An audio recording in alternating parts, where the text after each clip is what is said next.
That's odd. He should be in this room. Oh, my name is Miller. I'm the one who scheduled this appointment. Thank you.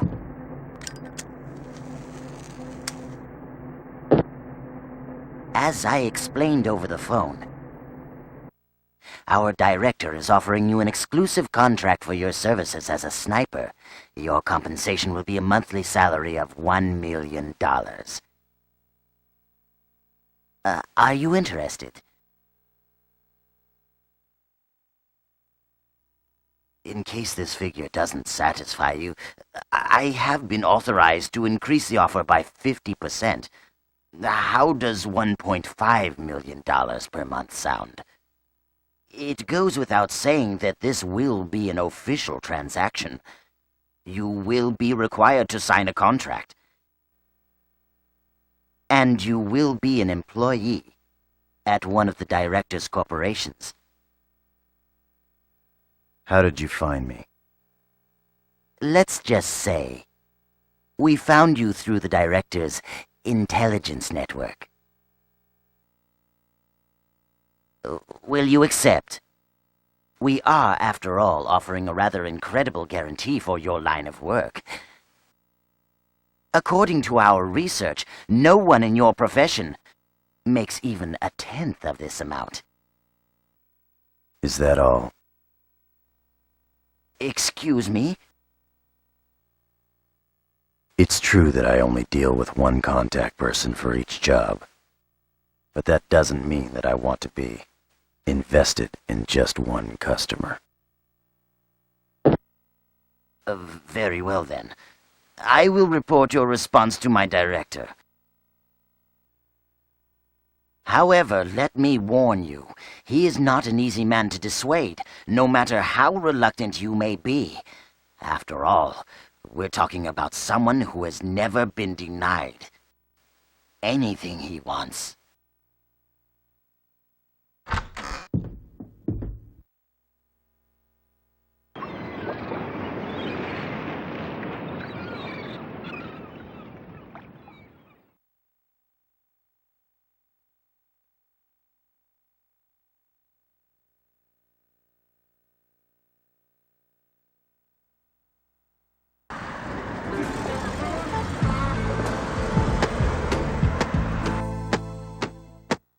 I'd like $50,000 in cash. I'll have to ask you to wait a moment, sir.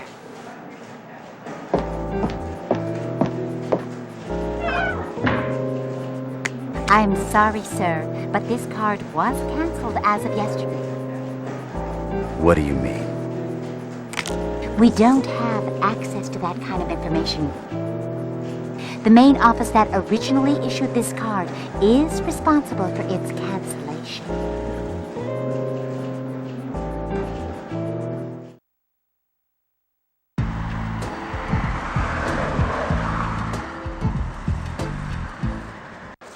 We are not allowed to validate this card.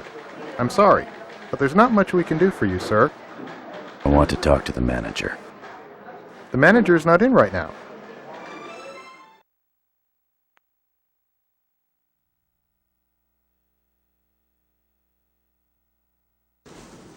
Your account shows a balance of 0.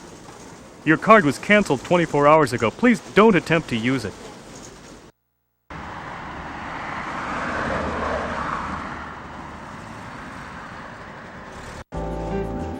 The orders came from Switzerland. We aren't even allowed to make inquiries into their transactions. Not only on your account, but all your assets in various countries. Stocks, bonds, trust funds, gold, property, estates. 5 mountain retreats, 7 condominiums, all of these were frozen 24 hours ago. Are there any circumstances under which this could happen without the authorization of the client? Well, let's see.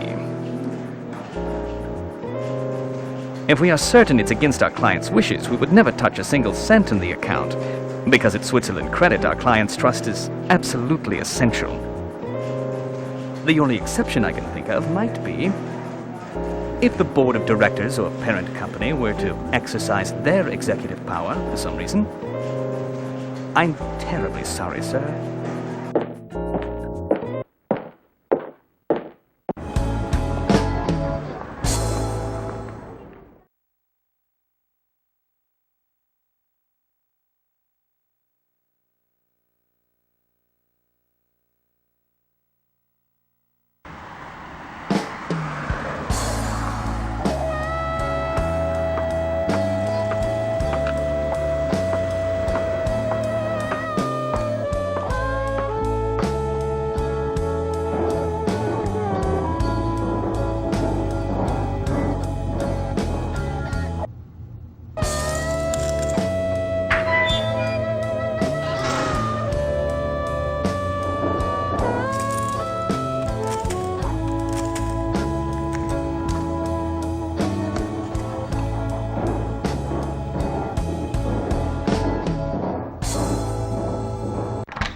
Take your time, sir. Just let me know when you're done.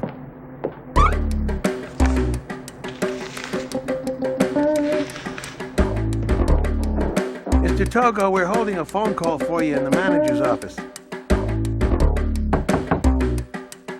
Mr. Duke Togo is here. Show him in. Mr. Togo, your call.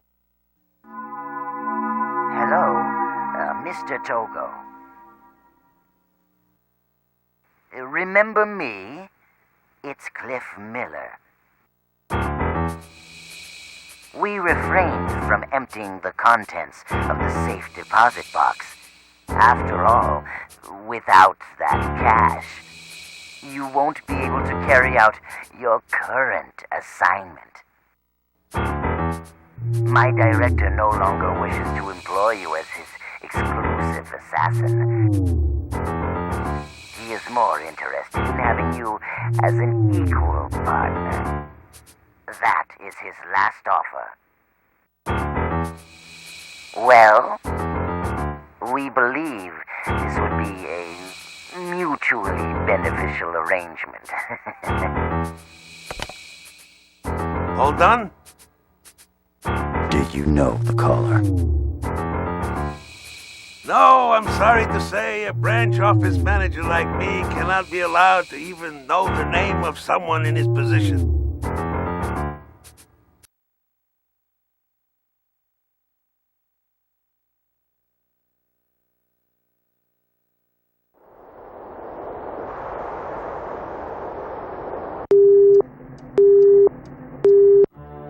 No one, not even the American president, nor the Soviet chief secretary, has succeeded in making an enemy out of the director.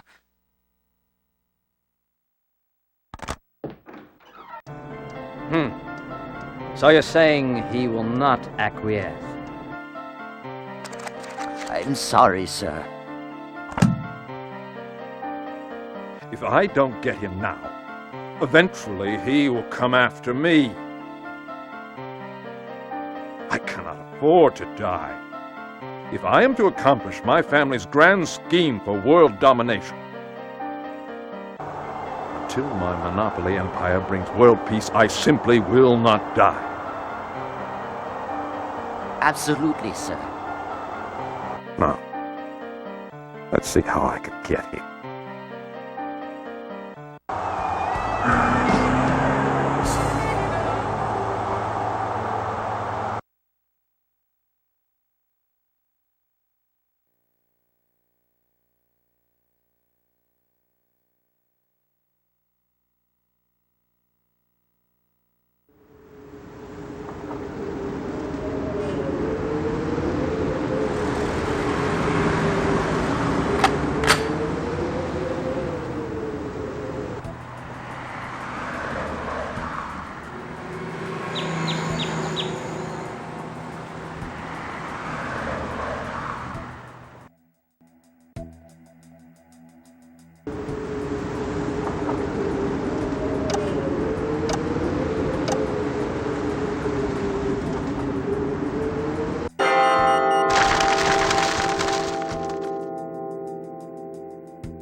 want you to kill the Jewish mafia boss, Sharim Gideon. I despise him. Cutting him into pieces is too good for him, but he is a devout Jew.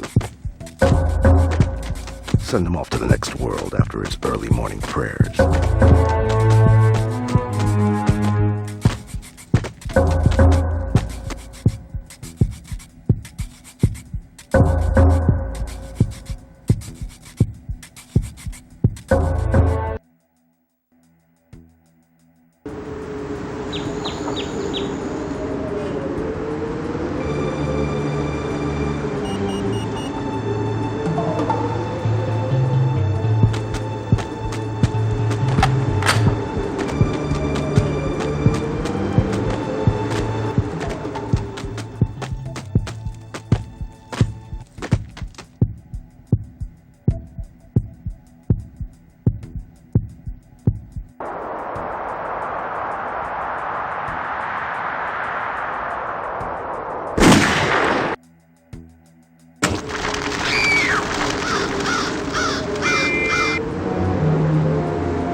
Please, come in.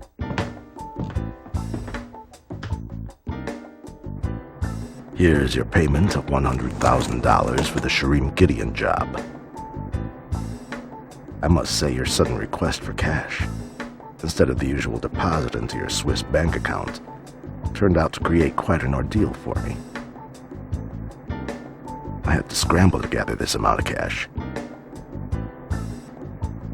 My accounts, including my secret ones, were all frozen almost immediately after I received your request. It looks like some formidable figure is after you.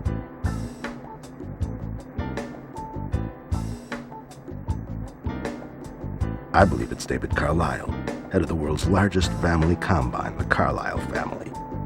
Let me warn you, even you don't want him as an enemy. I'm certain it's him. You should go into hiding. David Carlyle is the only man capable of ordering a complete freeze on my assets, worth over $100 million. No one in Europe has that kind of power. My secret accounts were also frozen. I wonder why he didn't tamper with the cash I used to do the job. I wouldn't have been able to carry out my assignment otherwise. So that's what's going on. Carlyle wants to own you. This was just to display his power. If he wanted to, he wouldn't have given you any leeway.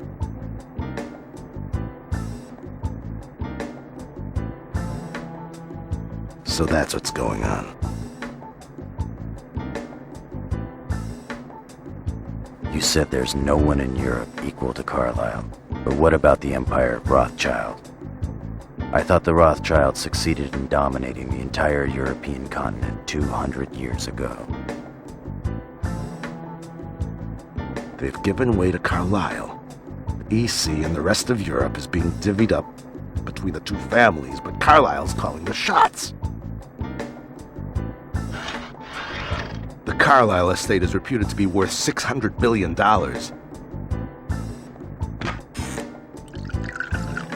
Of course, it's common knowledge that the actual amount would have to be far more than 100 times that amount. He owns 6 out of 10 major U.S. firms, 6 out of 10 major stock companies, 6 out of 10 major banks. GM, Ford, Chrysler, GE, IBM, Exxon, Texaco, Standard Oil, U.S. Steel, Prudential, First National City Bank, Chase Manhattan Bank, and so on. Over 1,000 multinational corporations are in turn owned by these major corporations. In other words, Carlyle owns almost all the most powerful corporations in the world. Do you see now, Mr. Togo? To make Carlyle your enemy is tantamount to making an enemy out of the world.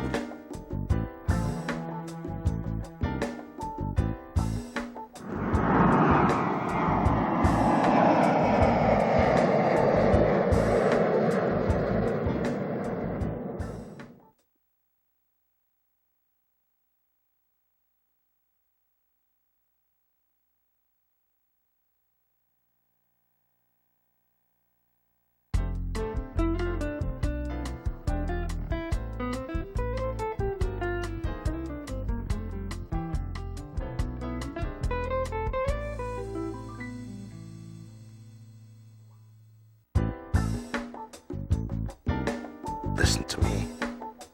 Don't antagonize Carlyle.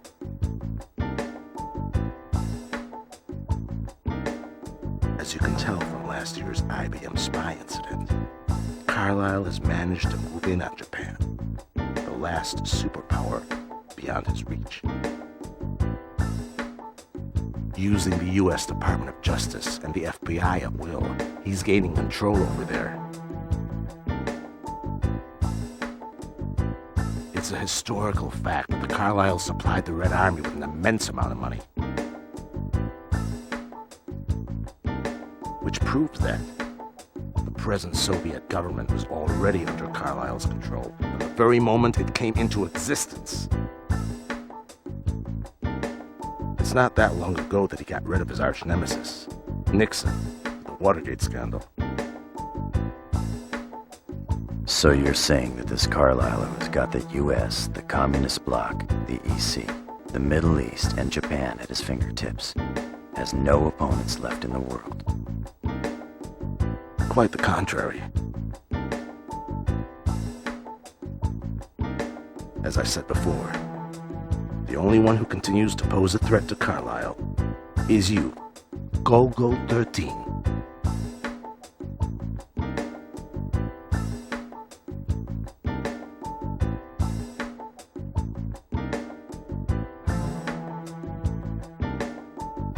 In order to accomplish his grand scheme for world domination, his general policy is to force his opponents into submission. But if that doesn't prove effective, he tries to win them over by courting them as partners. Hold on. There's one opponent Carlyle can't touch. Which is? China.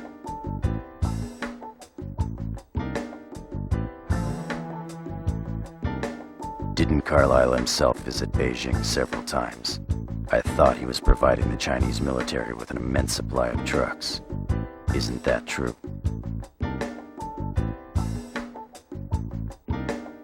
It's true that he has good relations with the Beijing government, but the real power of the Chinese resides not with those who live on the mainland,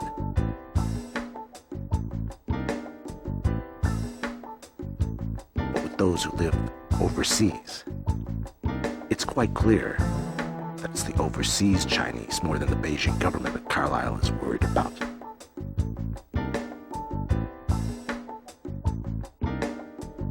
Taiwan, Singapore, and Hong Kong were owned from the very beginning by the overseas Chinese. But now, the Philippines, Indonesia, Malaysia, Burma, and Thailand are all also virtually under their economic grip.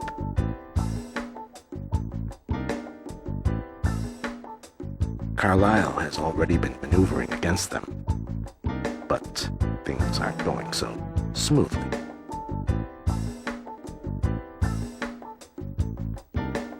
He even Carlyle is having trouble dealing with the overseas Chinese.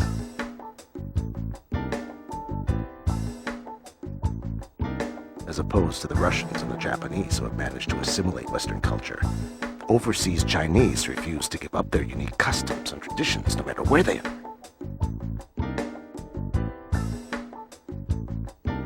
Like you, they pose a threat to Carlyle. The elder of the Wang family, Wang Jianson, is the head of these non-mainland Chinese.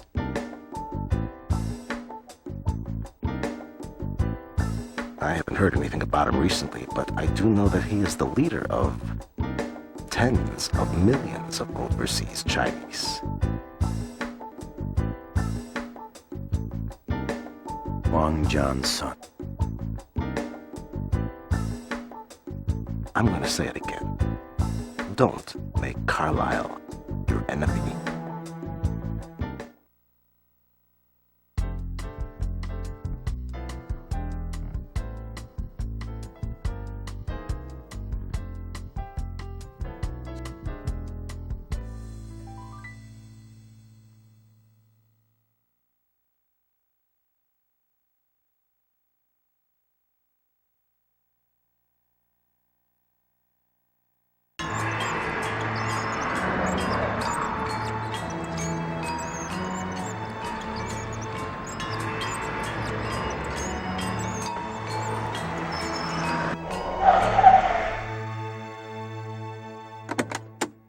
Mr. Duke Togo! It is a pleasure to see you. Dao-Zhe-chan. I have orders for Master Wang to pick you up.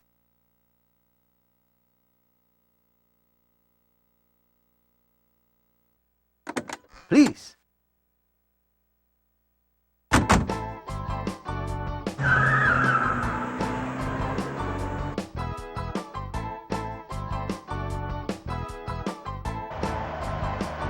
I am glad to see that you are in good health as always.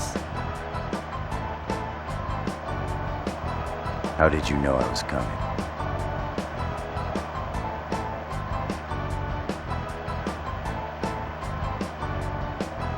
You know how powerful Master Wang is.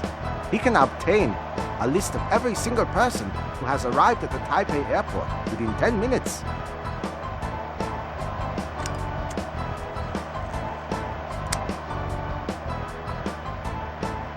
Actually, for the past 2 weeks, Master Wang has been looking for you.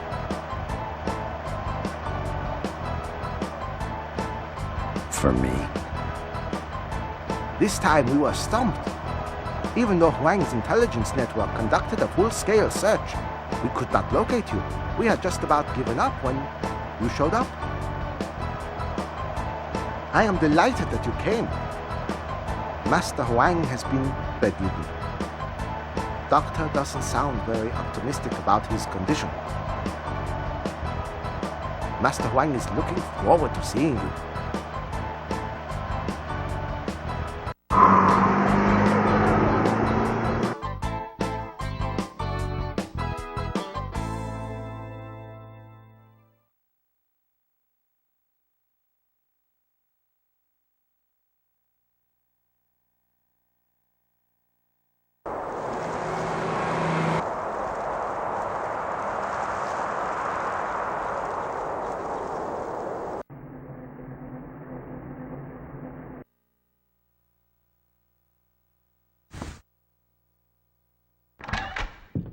Mr. Togo has arrived.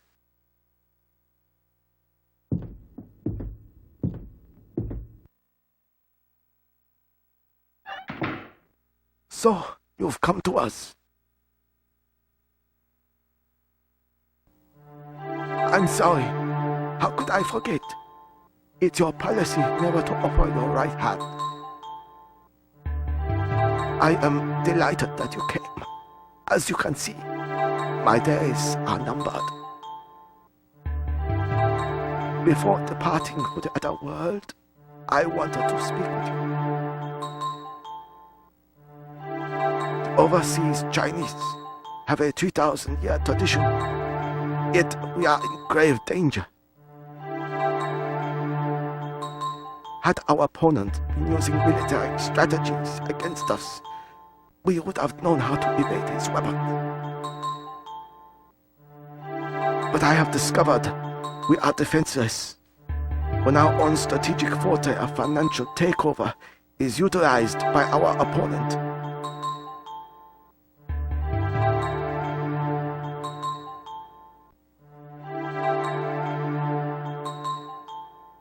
You mean Carlyle?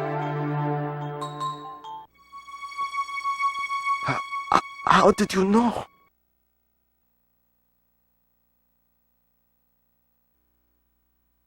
Of course, someone like you would surely have known. When the Japanese launched their economic offensive, they were strictly driven by profit motive, so we could afford to make deals with them. But the Caucasian races are different.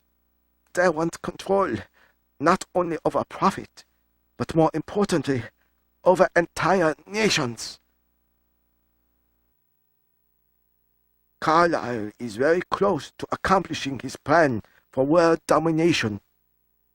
Now he is attempting to throw into the tempestuous Pacific his final nemesis, the overseas Chinese. The Beijing government has shaken hands with Carlyle, but the overseas Chinese based in Taipei, Singapore, and Hong Kong are putting up a fight against Carlyle's siege.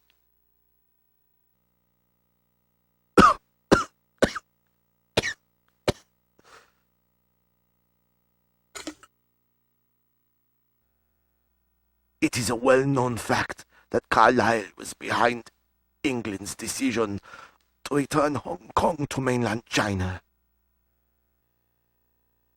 which means that the fallen English Empire has only been replaced by Carlyle's empire as the owner of Hong Kong. We alone simply cannot compete with Carlyle now.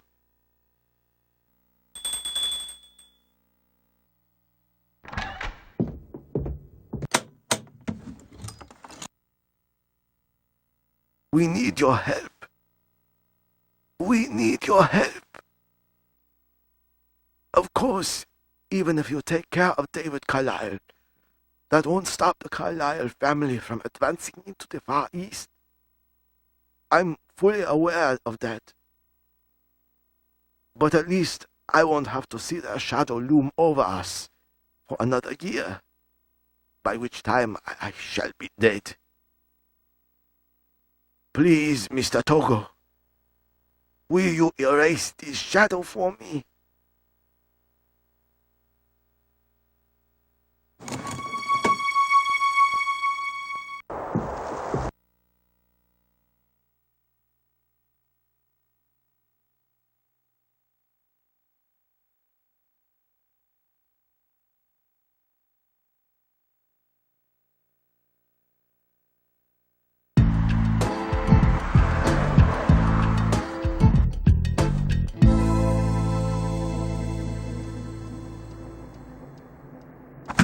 What? You're telling me that Golgo 13 is planning to assassinate me? At the request of the overseas Chinese, the order must have come from John Sun, the elder of the Huang family. Damn it! He's found a way out! I should have gotten rid of him sooner. What shall we do, sir? We have no time to lose, now that he is after you. Now stop talking nonsense! There's no way to stop him now!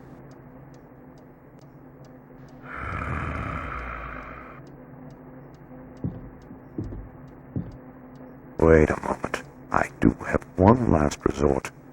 One way to stop Golgo 13. This man. This man might be able To stop him.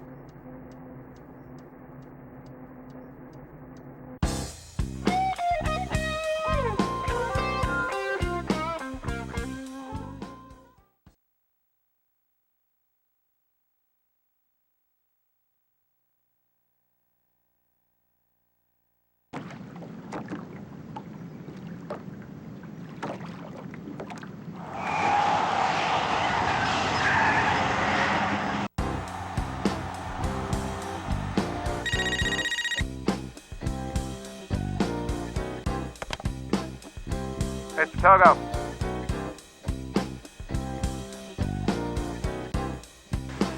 This is the White House. Could you hold for a moment, please? Do you know who this is, Mr. Togo? I received a call from a friend of mine this morning. He told me that he would like you to cancel your plans immediately.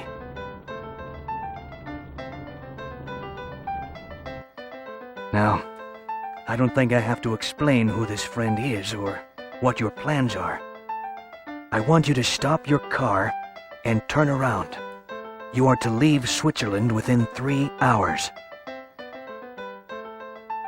If you do not comply, you should be fully aware that you will be making enemies out of both the free world and the communist bloc.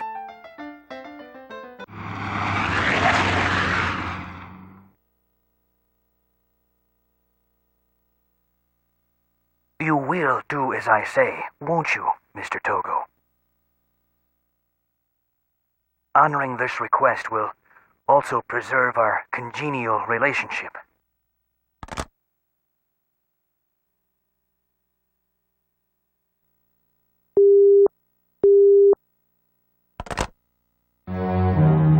Now, let's see what he does.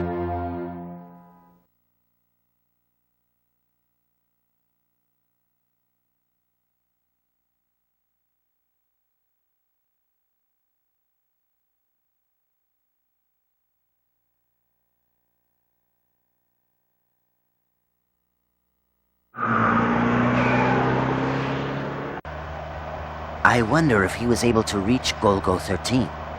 We'll be able to handle this somehow, provided he talked to Golgo 13. But if he wasn't able to get in touch with him... All we can do now is wait and see. Well, this car is built like a tank. We're safe as long as we're inside it. The mountain retreat, on the other hand, might be dangerous. Enough! I said all we can do now is wait and see, didn't I?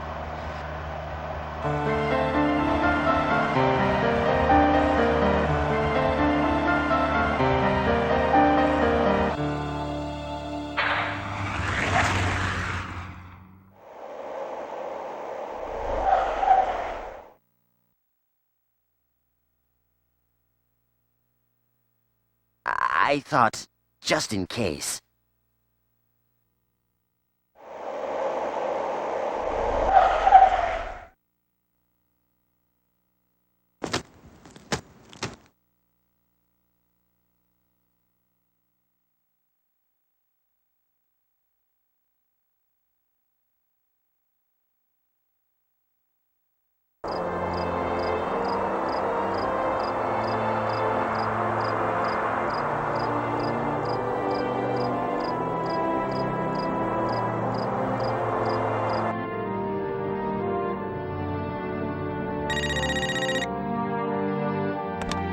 Yes. Is that so? Really? So you did. You were able to reach him.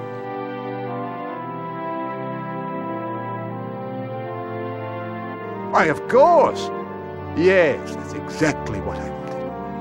Oh, thank you so much.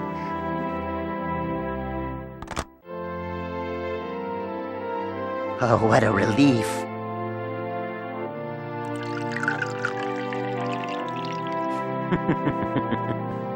He must have been surprised to get direct warning from such a formidable figure.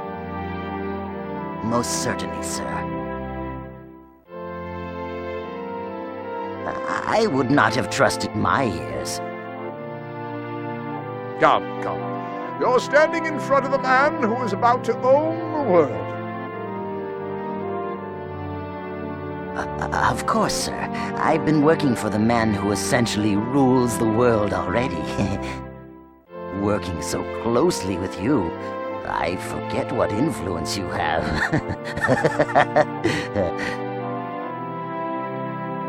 Good work, Miller. Let's have a toast. Thank you, sir.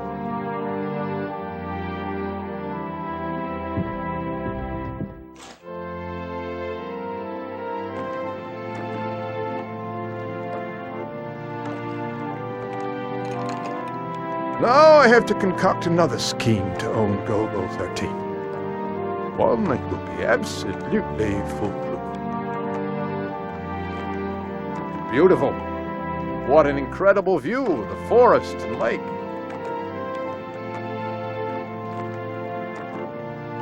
Absolutely, sir. The shimmering moonlight. It's a spectacular sight.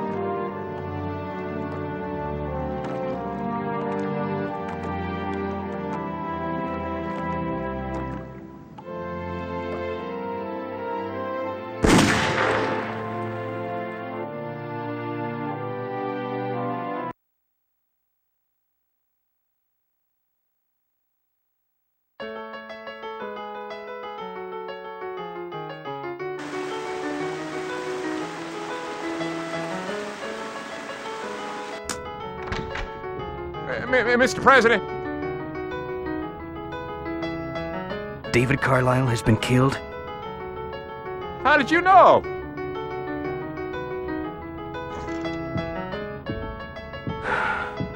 My warning didn't mean a thing to Golgo 13. Whether you're the President of the United States or the Chief Secretary of the USSR, or a homeless drunk sleeping on the street, makes no difference to Golgo 13.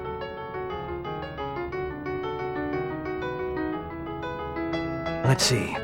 The question is, what shall I do to him now? He did, after all, ignore my orders. But, unfortunately, as the President of the United States, I still need Golgo 13. The Carlyles versus Golgo 13. Well, it'll be interesting to see what happens next.